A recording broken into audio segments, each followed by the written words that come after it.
y a eu un moment où tous les ingrédients ont été réunis pour faire de cette course un événement mythique. La Route du Rhum, si c'était qu'une course, ça se saurait. La Route du Rhum, c'est une course qui se court en solitaire, de Saint-Malo jusqu'à Pointe-à-Pitre. Il faut sortir de la Manche, traverser le golfe de Gascogne, puis ensuite faire une transatlantique dans les Alizés.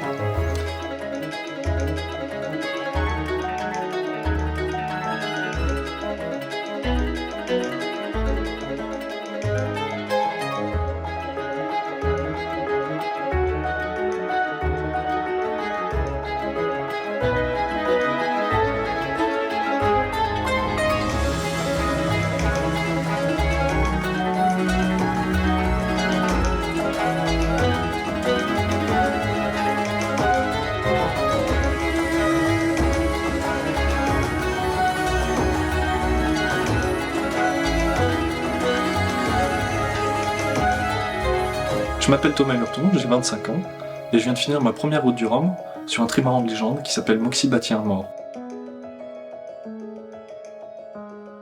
Notre rencontre avec Moxie, elle se fait un petit peu par hasard, puisque à l'origine on ne cherche pas un bateau de course, on n'a pas dans l'idée de faire cette route du Rhum. Et avec mon père, donc on va dans le sud de la France, à Saint-Mandrier. On arrive sur ce chantier, puisqu'on a entendu que Moxie finalement était à vendre. Et on arrive donc sur ce chantier, on voit un bateau qui est blessé, mais on tombe immédiatement amoureux de ce bateau, amoureux de ses lignes, amoureux de son histoire. Et là, plus rien n'existe autour de nous. On se met en tête de le racheter, et donc pour ça, je vends ma voiture.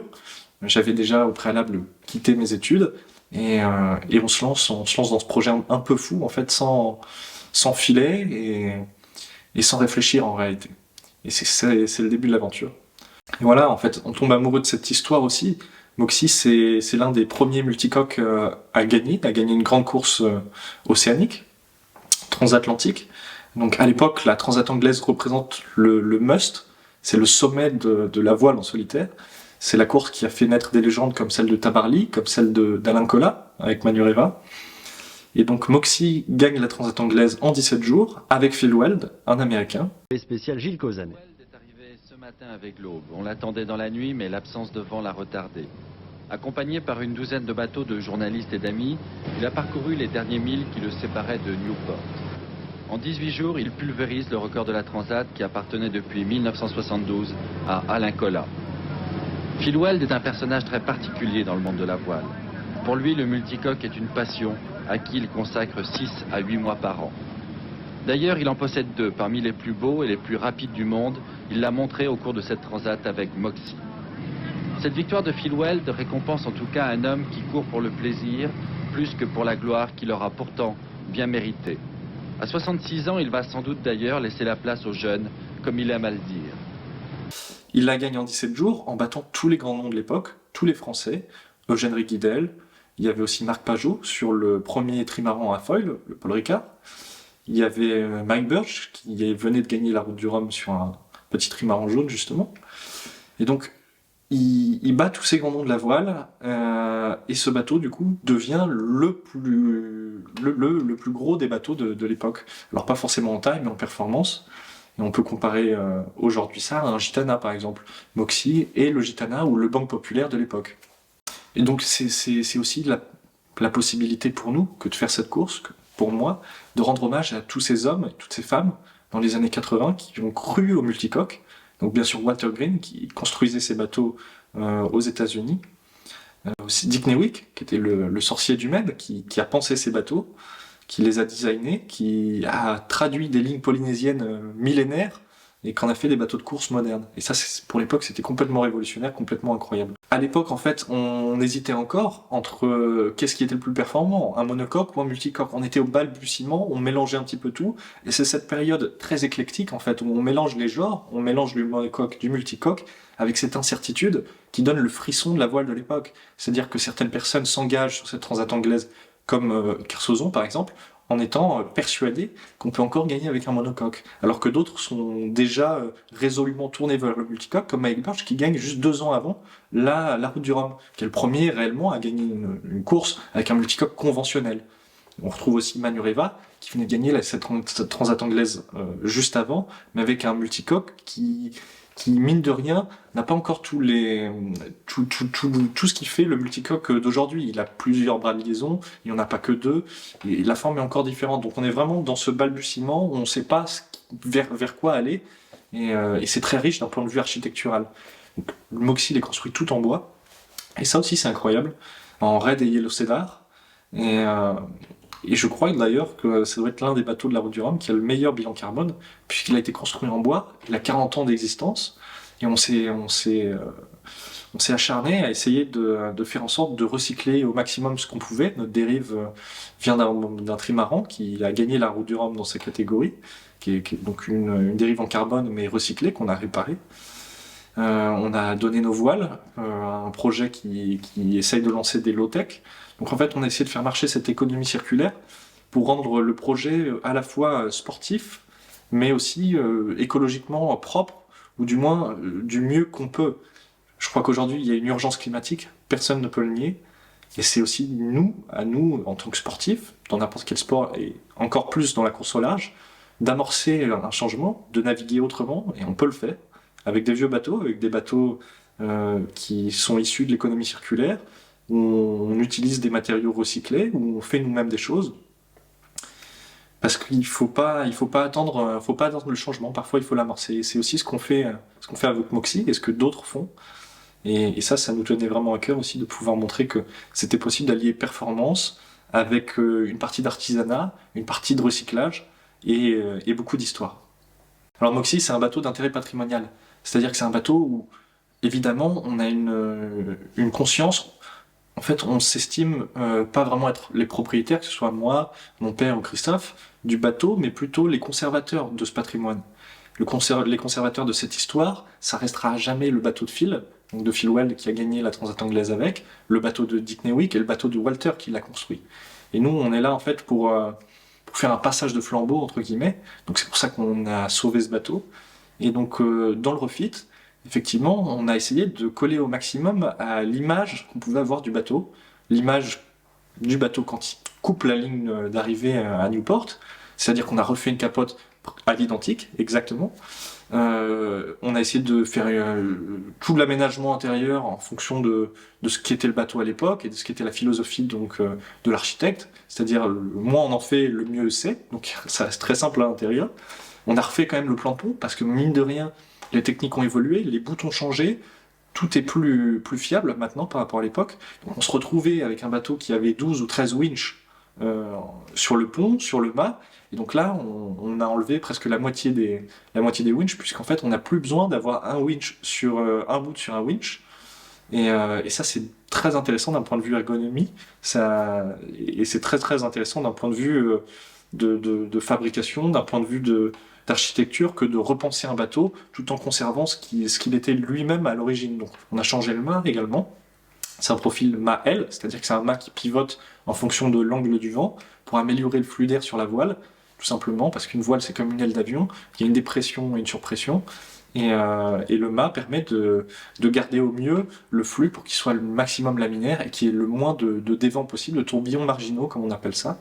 Et donc en fait c'est pas le mât d'origine, puisque Moxie gagne avec un mât qui fait seulement 15 mètres alors que celui-ci en fait un peu plus de 18, avec une voile sur enrouleur. C'est le seul bateau à avoir gagné une grande course avec une voile sur enrouleur à l'époque. Et donc là c'est une version Gordini qu'on a fait, c'est une version boostée de Moxie. Mais on reste dans ce que l'architecte avait pensé, puisque plusieurs années après avoir réalisé Moxie, il fait un dessin de celui-ci, une coupe, avec un Mael qui fait à peu près la taille de celui qu'on a fait faire.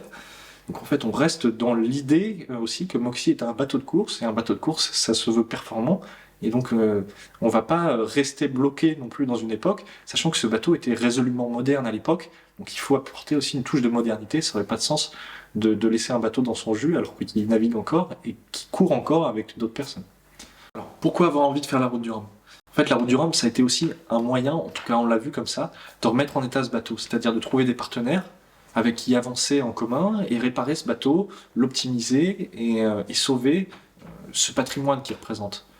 Donc quoi de mieux que de faire la Route du Rhum, qui a beaucoup de sens en fait pour ce genre de bateau et qui permet de trouver les fonds nécessaires pour le faire naviguer, pour le refaire vivre.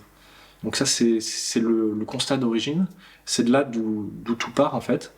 Et c'est vrai qu'à l'époque, je dois avoir 20 ou 21 ans, Et je crois que je me rends pas bien compte de l'Everest que représente la route du Rhum, surtout sur un multicoque, avec le peu d'expérience que j'avais à l'époque, même si je naviguais déjà pour Jean-Pierre Dick sur son bateau, et puis sur d'autres supports. Mais je me rendais pas compte de l'effort qu'il fallait pour rénover ce bateau, de l'énergie à mettre pour constituer une équipe, pour qu'il y ait un mouvement, une inertie.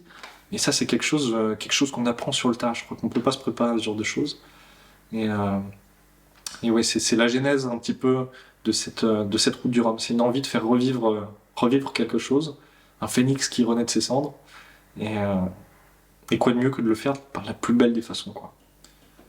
Donc, j'ai malgré tout pas eu de chance sur la sélection, alors ça arrive. La sélection a été assez dure pour nous, puisque les critères n'étaient pas forcément très clairement établis.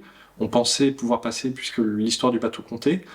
Malheureusement, Moxie, qui a couru la plus grande course de l'époque et qui l'a remportée, n'est jugé pas assez intéressant du point de vue historique pour rentrer dans cette catégorie, puisqu'en fait, cette édition-là, l'histoire n'est plus globale, mais se concentre uniquement sur les éditions réalisées par le bateau. Et vu que Moxie n'a jamais couru la route du Rhum, on se retrouve avec 0 point. Et donc c'est assez dur, il faut se battre. Donc on va se battre pendant 6 à 8 mois, entre le moment où on nous dit non, tu vas pas la faire, et le moment où on m'appelle et on me dit écoute, il faut que tu ailles à Paris là, au théâtre Mogador, parce qu'il y a des chances que tu y sois, que tu sois présent sur la route du Rhum. Donc là, il y a 6 à 8 mois d'incertitude, où j'ai eu la chance quand même d'être épaulé par mes partenaires qui m'ont pas lâché, qui ont toujours cru en moi. Donc Bâtir Mort qui est là depuis ce moment-là en fait, et qui m'a suivi tout au long de ce périple, semé d'embûches. Et je crois que ça c'est une valeur qu'on a en commun, c'est la persévérance, la pugnacité, parce qu'il faut rien lâcher, que ce soit en affaires, dans la vie de tous les jours, en mer. Et puis le côté humain est super important, que ce soit pour eux, pour moi. Et donc je crois qu'il était hors de question de lâcher tout ça. Ça a été pareil pour CoExpert, qui a été la première entreprise à me suivre. Ils m'ont pas lâché, ils ont été là depuis quasiment la première année du refit du bateau à nous accompagner. Et pour eux, c'était impossible, impensable de toute manière de pas nous soutenir dans ce moment compliqué, dans ces mois d'incertitude. Donc il y a eu 6 à 8 mois vraiment où on savait pas où on allait. On a tout fait pour essayer d'être dans les wildcards. Malheureusement, je n'avais pas de nom. Le bateau en avait un, mais ça n'a pas suffi. Et je suis tombé dans une édition avec des grands noms de la voile, et c'était un plaisir pour moi de naviguer avec eux, comme Poupon, comme Jourdain, comme Guillemot, et forcément tous ces noms sont passés devant moi hein, pour les wildcards, et je le comprends parfaitement de la part de l'organisateur d'avoir fait ce type de choix. Donc je décide de partir faire ma qualification, on est en septembre, la route du Rhum se court en novembre. Dans ma tête, il y a moins de 1 à 2% de chances que je sois sélectionné. Et là, on décide d'aller au bout du processus, parce que quand on a un rêve, quand on veut vraiment faire quelque chose, je crois que c'est impossible d'abandonner avant l'échéance, avant le terme final. Je crois que quand on a passé tout ce temps à préparer ce bateau, quand on sait l'histoire qu'il représente, quand on voit tout l'engouement que les gens ont pu avoir pour ce projet, tout simplement, on se doit d'aller jusqu'au bout des choses. Donc je suis parti en qualification qui dure en gros une semaine. Donc c'est presque 2000 km en solitaire sur le bateau. Je suis parti faire cette qualification. Il faut se mettre un petit peu dans le rouge, dans le mal, puisqu'il faut faire du près dans des conditions de vent qui ne sont pas forcément agréables. Au point de ciel bleu, qui est près de l'Irlande. Et voilà, ça y est, on a quasiment fini nos 120 000. Et on fait un bout de route ce soir, et ensuite on rentre chez nous. On fait demi-tour.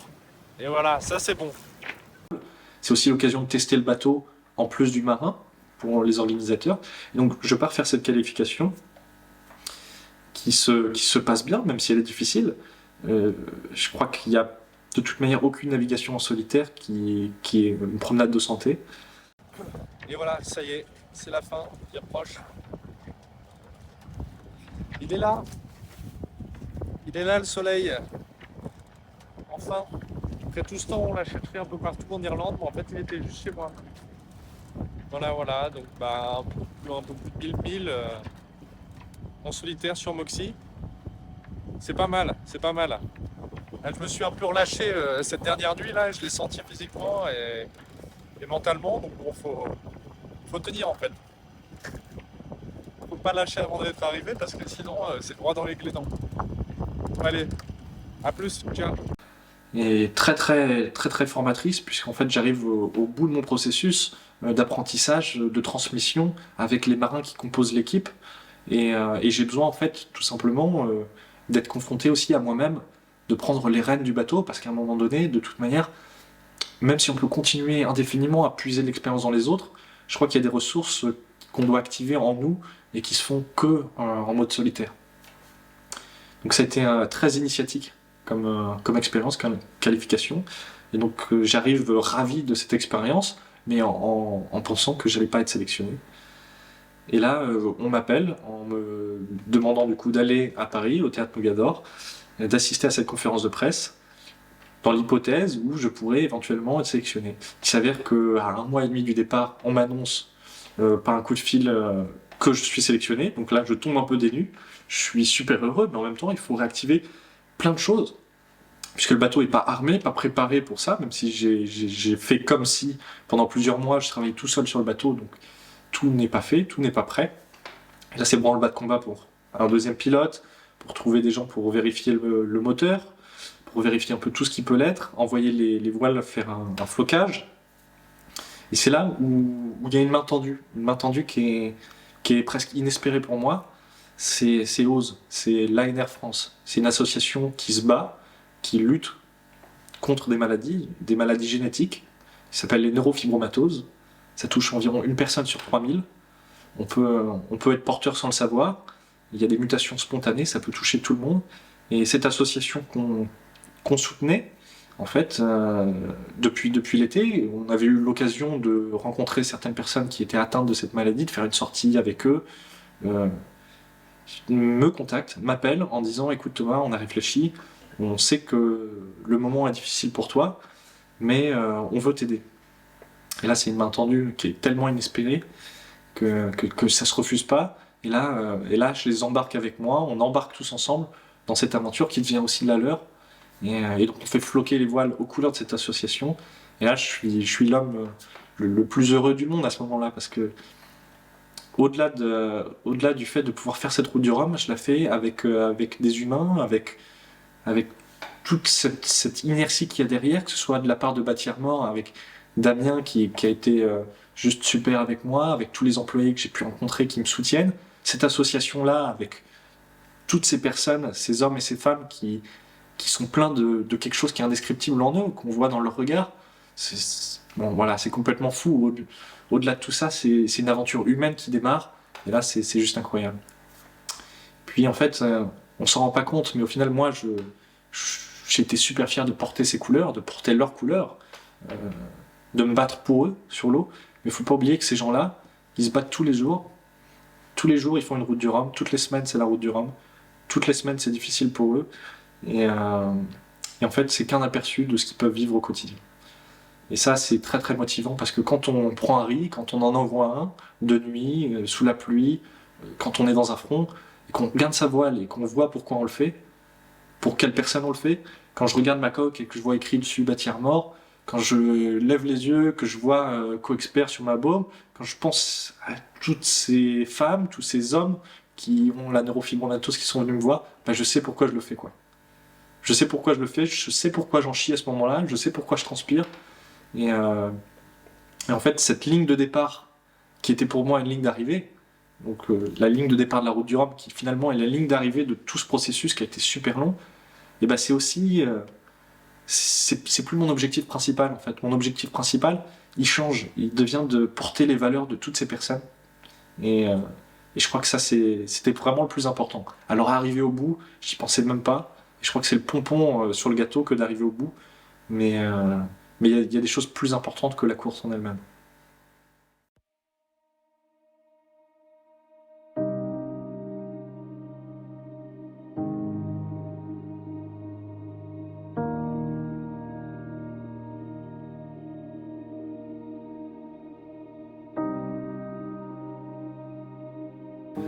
Donc donc on rentre vraiment dans le bain quand on entre dans les bassins de Saint-Malo et quand on se balade dans cette ville. C'est quelque chose d'assez incroyable, c'est un événement qu'on a du mal à imaginer quand on le fait pas. C'est 2 millions de personnes sur le village, c'est un village qui est énorme, qui est très très grand. On se retrouve avec 138 bateaux, avec tout le gratin de la course au large. Et là, c'est sûr qu'on se sent tout petit. On se sent tout petit par rapport à toutes ces personnes qu'on a vues dans les magazines, auxquelles on n'a jamais osé se comparer.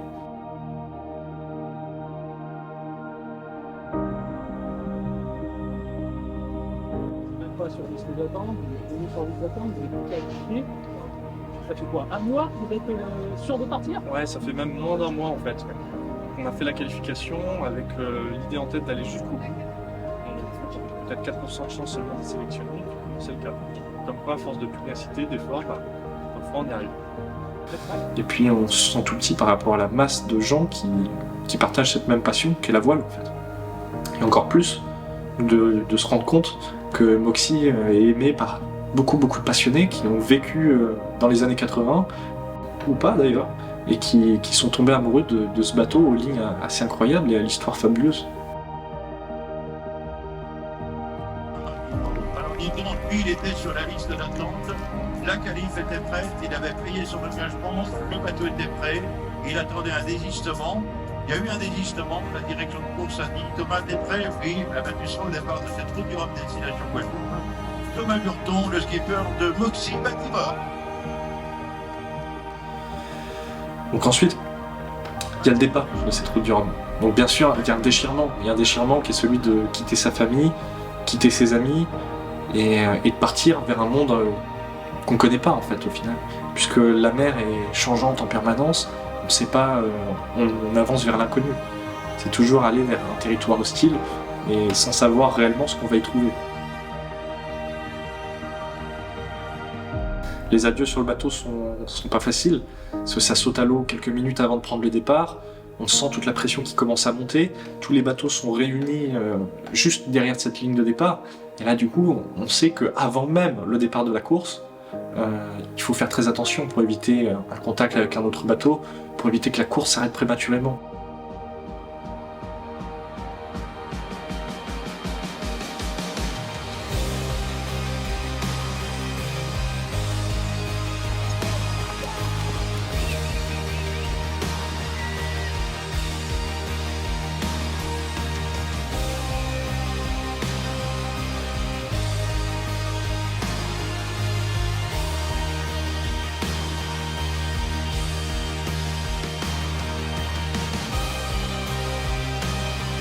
Juste à côté de nous, il y a les Ultimes et les Ocean 50 qui s'élancent. De l'autre côté, il y a les classes 40. On est vraiment au milieu de tout ce bouillon maritime qu'on voit jamais, qui réunit que tous les 4 ans. C'est nos Jeux Olympiques en fait à nous. Donc c'est vrai que c'est assez fou.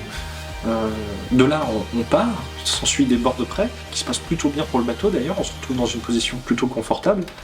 Arrivé à la bouée du Cap Frêle, donc ce passage obligatoire, là, le vent tombe, le courant s'inverse, et je joue de malchance, sans doute d'inexpérience, et je me retrouve plus ou moins coincé, et ça passe à droite, à gauche, et ça passe pas pour moi. Et donc là, c'est un moment déjà, à quelques heures du départ, assez difficile à vivre, puisque je perds les premières places que j'avais durement gagnées pendant ces premières heures de près, en étant appliqué à faire un bon cap, et à donner tout ce que je pouvais. Et là, on se rend compte que ça y est, on est dans la cour des grands et que la moindre erreur d'inattention, le moindre erreur même dont on ne peut pas prévoir, se paye cash. Et ça, c'est quelque chose qui est assez intéressant puisque d'un seul coup, ça pique à l'orgueil et on a envie d'amorcer la nuit de la meilleure des façons. Et donc, cette première nuit, je l'amorce le couteau entre les dents pour essayer de remonter ces quelques places que j'ai perdues, même si la position est quand même honorable malgré tout, elle est correcte. Et puis c'est pas une position qu'on vient chercher, c'est une aventure, mais mine de rien, on peut pas se laisser dépasser comme ça.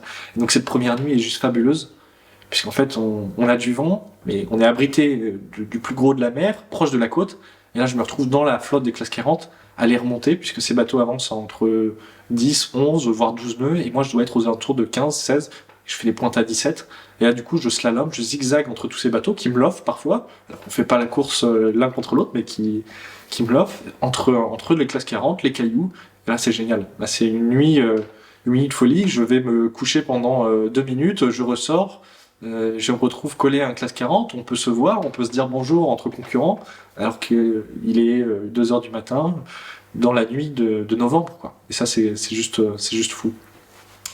Le petit matin se fait, et là on sait qu'on commence à rentrer dans le dur, puisque il y a du gros temps, il y a un front qui est là. Arrivé à Ouessant, on sent déjà la mer qui commence à se constituer un petit peu. Donc ensuite s'ensuit un mano à mano, un duel avec Charlie Capel. On arrive dans le golfe de Gascogne, on est dans une bulle sans vent, puisqu'on a décidé de faire une route plus sud que les autres, pour éviter le plus gros des fronts qui arrivent. Parce que nos bateaux, forcément, sont des multicoques, en plus anciens. Donc il ne s'agit pas de les mettre en danger de façon non rationnelle. Et on décide de cette route sud. On se retrouve côte à côte, de visu, hein, on se voit presque. Et on fait toute cette journée ensemble. Et là, je prends une décision en concertation donc avec mon père, qui faisait mon routage, de tenter quelque chose d'un peu risqué, de passer entre le DST, donc c'est une zone de séparation maritime, qui est interdite. Toute rentrée dans cette zone, c'est une exclusion pour la route du Rhum, et la côte, donc, et le Cap Finistère. Et donc je suis un des seuls bateaux, si ce n'est le seul, à être passé là. Et là, par contre, ça me fait gagner beaucoup d'un coup. C'est un coup de poker, puisque si j'avais été obligé de faire un contre-bord pour éviter le rail des cargos, j'aurais perdu beaucoup. Là, on se retrouve plutôt en bonne position au large du Portugal. On décide de refaire un autre coup tactique qui est d'affronter le front, en fait, d'arrêter de faire du sud pour faire de l'ouest et attraper une petite bascule qui permet d'avoir un angle plus agréable pour continuer notre descente. Ça fonctionne bien, même si dans la nuit, au moment d'aborder ce front, je fais une sieste d'une vingtaine de minutes à l'intérieur du bateau. Le vent commence à monter et je me réveille de cette sieste parce que le bateau bouge bizarrement. C'est pas mon réveil qui me rappelle à l'ordre, c'est les mouvements du bateau. J'ouvre les yeux, je sens que quelque chose ne va pas correctement. On sent son bateau de toute manière dans ces moments-là. Et en fait, je m'aperçois que tous les écrans d'informations que j'ai d'habitude, que ce soit pour le pilote, la force du vent, quand on l'a, puisque j'avais pas toutes les indications de vent, n'affichent plus rien. C'est un écran noir, tout est noir, j'essaye de relancer les batteries par X et Y, toutes les possibilités de relancer les batteries sont testées, j'essaye de relancer également mon moteur, puisque j'ai plus rien, plus de pilote automatique, le bateau est en vrac à l'abord de ce front, et là je m'aperçois que les batteries moteurs, elles aussi, sont à plat, donc là c'est ce qu'on appelle un blackout, plus d'électricité, plus d'énergie dans le bateau. Et ça, c'est un moment assez stressant pour un marin, puisqu'en fait, sur des machines comme ça, un bateau qui fait 15,25 m par 10 de large, qui a un mât qui culmine à quand même plus de 20 mètres, à plus d'une centaine de mètres carrés de voile, être coincé à la barre, puisqu'on n'a plus de pilote automatique, c'est synonyme de danger. On ne peut plus aller manœuvrer à l'avant, faire un changement de voile facilement. Et là, on est bloqué dans quelque chose qui n'est pas viable, surtout quand on aborde un front comme ça, où on sait qu'on va avoir plusieurs manœuvres importantes à faire, et potentiellement des coups de vent qui peuvent être dévastateurs pour un multicoque. Ça a beau avoir ressemblé à un Hobie 416 en plus gros, il se remet pas aussi facilement que ça, à l'endroit. En fait, il se remet pas à l'endroit tout seul, tout simplement. Et donc là, coup de bol, on avait un générateur, et donc je branche le générateur sur une des prises du quai du bateau et je relance. Ça, c'est un problème récurrent que je vais avoir plusieurs fois dans la course, qui va m'handicaper un petit peu, puisque je vais toujours être aux aguets, parce que je comprends pas d'où vient cette panne électrique, et j'en discute et on trouve pas la solution. La descente vers Madère se passe plutôt bien, je l'aborde en 7ème position, je crois que c'est ce qui est pas mal. Je suis pas loin de Fabrice Payen qui a un ancien Norma. Donc un bateau à la base plus grand que Moxie, plus large surtout.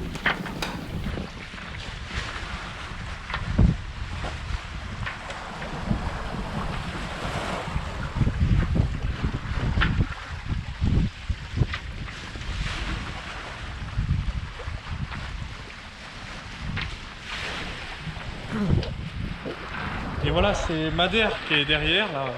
On verra sans doute pas la caméra, même moi j'ai du mal à le voir. Mais... Voilà, des grandes montagnes. Et là, c'est la pétole là qu'on traverse. Et voilà, une fois qu'on aura traversé cette pétole, ça ira mieux. On aura des vents portants. Ça n'a pas été facile ces quelques jours là avec les fronts qu'on a eu, mais ça va, ça l'a fait. Le bateau l'a fait, moi aussi. Et ça y est, là, c'est la première fois où hop, je tire un petit peu mes couches. Ça fait presque une semaine. Ça fait une semaine que je baigne dans les mêmes affaires. Alors bon, là il était temps de se changer un peu, mais c'est cool. C'est cool. Il y a Charlie qui doit être un peu par là, quelque part par ici. Derrière lui, il y a Elle Bleu qui doit être au loin là-bas, à presque 300 km. Charlie doit être à 200 km d'ici. Vous allez voir Happy qui est là-bas à 160 000. Donc 160 000, ça doit faire 200 et quelques, 250. 250 km, peut-être un peu plus. Et donc voilà, et de ce côté-là, là-bas, là, justement, vers Madère, et ben, il y a Fabrice Payen qui est de l'autre côté, qui lui a choisi l'option de passer de l'autre côté parce qu'il avait un petit peu plus de vitesse et un petit peu d'avance sur moi. Donc voilà, nous on fait ce qu'on peut et on verra bien ce que ça donne. Allez, ciao. Donc c'est assez intéressant, on est plutôt pas mal, je dois avoir entre 300 et 500 km d'avance sur mes concurrents directs, donc sur ce qu'on appelle les Golden Oldies, les bateaux un petit peu en bois qui ont le profil de Moxie. Et là, j'enchaîne la galère, mais de toute manière, une route du Rhum sans galère, je crois pas que ça puisse exister, et ce serait pas souhaitable de toute manière. C'est qu'il y aurait un problème, il serait peut-être temps de se réveiller du rêve. Et là, donc, je casse une pièce importante du bateau, qui va me forcer à réduire l'allure drastiquement de 30 à 40% du potentiel du bateau. L'idée d'abandonner était proche, et encore une fois, je crois que c'était impossible. C'est impossible pour tous ces gens qui m'ont suivi, parce que quand on fait la route du Rhum, on l'a fait en solitaire, mais ce serait vraiment mentir, ce serait vraiment être égoïste que de dire qu'on est réellement seul. C'est pas vrai. C'est vrai à aucun moment. C'était pas vrai avant la route du Rhum. C'était pas vrai pendant, et c'est pas vrai après non plus. Il y a tout ce groupe d'amis, de familles, de partenaires qui nous accompagnent en permanence, y compris sur le bateau, y compris quand on est seul. Et pour toutes ces personnes, pour moi-même, c'était pas concevable d'arrêter, d'abandonner à ce moment pourtant qui était clé aux abords de Madère.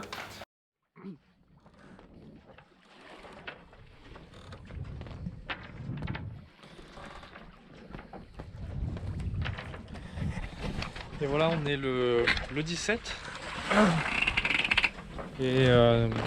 Et là, du coup, je viens de déchirer mon Ginnaker dans du pas de vent, là, comme vous voyez. Hop. Voilà, avec la houle, le bateau a tapé et le Ginnaker est venu s'empaler sur la barre de flèche. Voilà.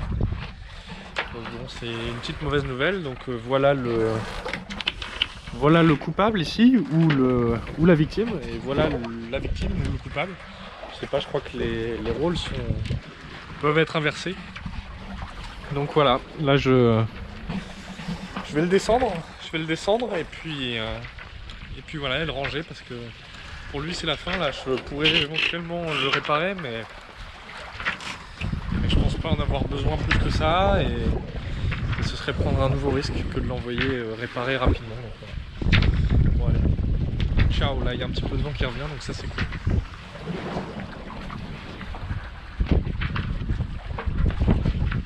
Quand on se retrouve au large du Portugal, on fait face à 2 fronts consécutifs, qui sont pas des fronts insurmontables, mais qui sont quand même des bons coups de vent. Et dans ces coups de vent, donc je perds 2 de mes concurrents, donc qui sont Erwan Thibouméry sur Interaction, qui a un problème de voile qui s'enroule pas, et puis ensuite c'est la loi de Murphy, d'autres problèmes s'enchaînent, et le bateau finit donc sur une plage, sur des cailloux, et lui est élytreuillé in extremis de nuit, il me semble.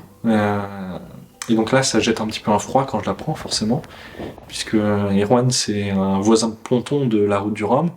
On s'est très bien entendu, et de savoir ça jette vraiment le froid, et ça donne envie de se reconcentrer vraiment sur la course, et surtout sur le bateau. Écouter le bateau, faire en sorte que tout aille bien, puisque moi, j'ai pas de pression de résultat, j'ai pas de besoin de prouver quelque chose. Je suis juste là pour naviguer, et naviguer du mieux que je peux. Je suis un jeune, je suis personne. Donc en fait, moi je veux juste maintenant aller de l'autre côté, quoi.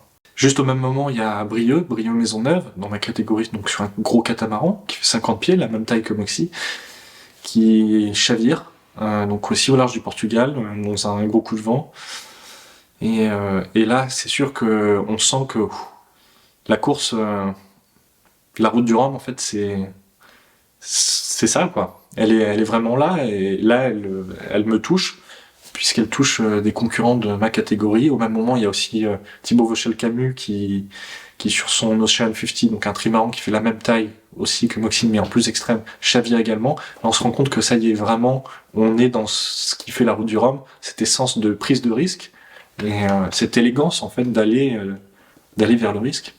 Donc c'est à la fois très très beau, puisqu'en fait on est dans une immensité d'eau, une immensité d'un naturel incroyable, quelque chose qu'on voit et qu'on aurait pu voir aussi il y a 200 millions d'années, quelque chose qui n'a pas bougé, quelque chose d'un peu immuable, quelque chose forcément qui nous dépasse, et ouais, d'une brutalité, d'une beauté assez frappante, assez marquante quand on est au pied d'elle, quoi, hein, quand on est au pied de cette nature. Donc ça c'est quelque chose de très marquant aussi.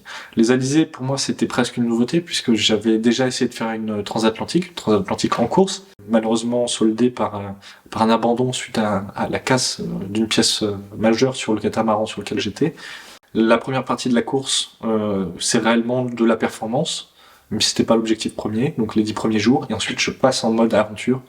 Et là, c'est vraiment objectif, ramener le bateau dans le meilleur état possible, et dans le meilleur délai possible.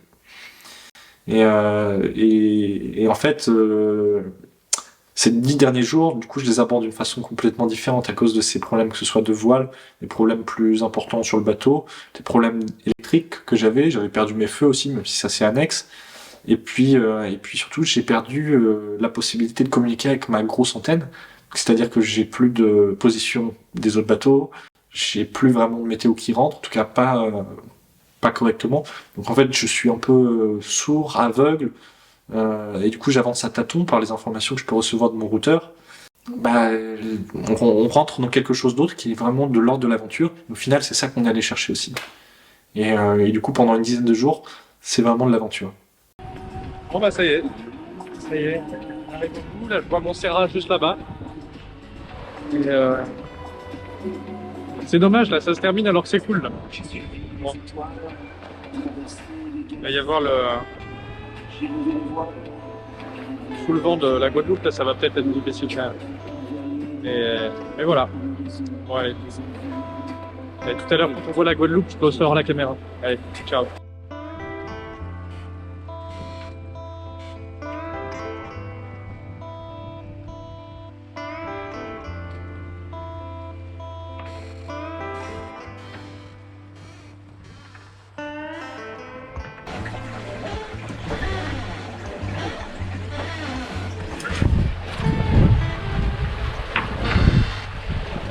Ça n'avance pas sous la Guadeloupe, on vient juste de sortir d'un trou là. Attention pour l'arrivée, Moxie Bâti Harbor, bienvenue en Guadeloupe, attention.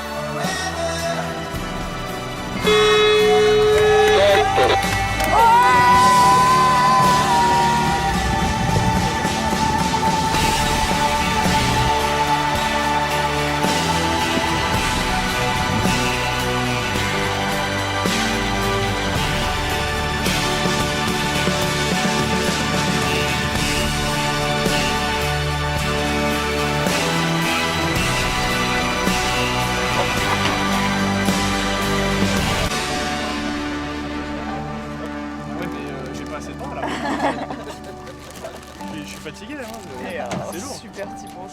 C'est un petit ponche là comme ça directement. C'est la tradition. Et c'est très tôt le matin là. Je te confirme. L'arrivée en Guadeloupe, elle est assez spéciale, assez incroyable. Je crois pas, je suis même presque certain, en tout cas pour moi et pour beaucoup de personnes, je crois pas dans l'image du loup solitaire. Je crois que c'est un fantasme, et le marin solitaire en est un aussi. Je crois qu'on est tous des animaux sociaux, on est fait pour vivre ensemble, pour vivre en groupe, et vivre coupé du monde, sans TikTok, sans Instagram, sans Internet pendant 20 jours, forcément ça fait quelque chose. Là je parle pas que des réseaux sociaux, je parle surtout du contact humain. J'ai vu personne pendant 15 jours, pas un bateau, pas une âme. On se rend compte à quel point on a besoin des autres. On a besoin des autres et à quel point on les aime, mais je crois que ça m'a changé pendant au moins une semaine. J'étais un peu plus sympa avec les amis, la famille. parce que justement, on se rend compte de tout ça, quoi. Avant de redevenir finalement un petit con comme avant, quoi.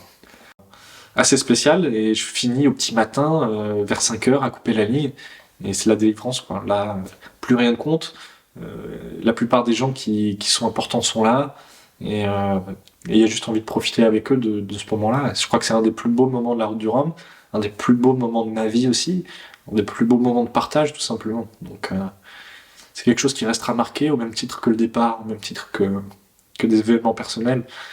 Donc, ouais, non, c'était vraiment quelque chose d'assez impressionnant. L'avenir post-route du Rhum maintenant, c'est de repréparer Moxy pour cette saison, pour la saison 2023 qui s'annonce. Donc il y a un petit chantier à faire, même si il est quand même revenu dans un bon état.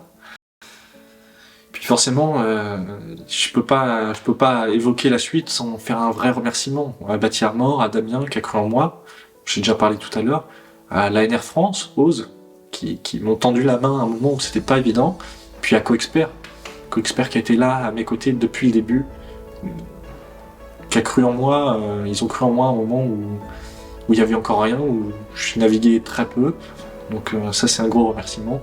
Puis forcément aussi Scréo qui a donné ce petit coup de pouce au dernier moment pour permettre d'aborder les choses avec sérénité, ça c'était top. Maintenant la suite elle s'écrit aussi avec des partenaires, c'est des histoires d'hommes et de femmes, donc c'est comme ça que ça marche, c'est comme ça que ça se fait, c'est un groupe, c'est quelque chose qu'on met en place ensemble, et là forcément du coup la suite elle va s'écrire avec des partenaires, et forcément je vais avoir besoin de trouver de nouveaux alliés à mes côtés pour naviguer, pour partager ces valeurs qui me tiennent à cœur, qui sont des valeurs de la préservation du patrimoine, des valeurs de développement durable, puis des valeurs humaines fortes autour de la persévérance. Voilà.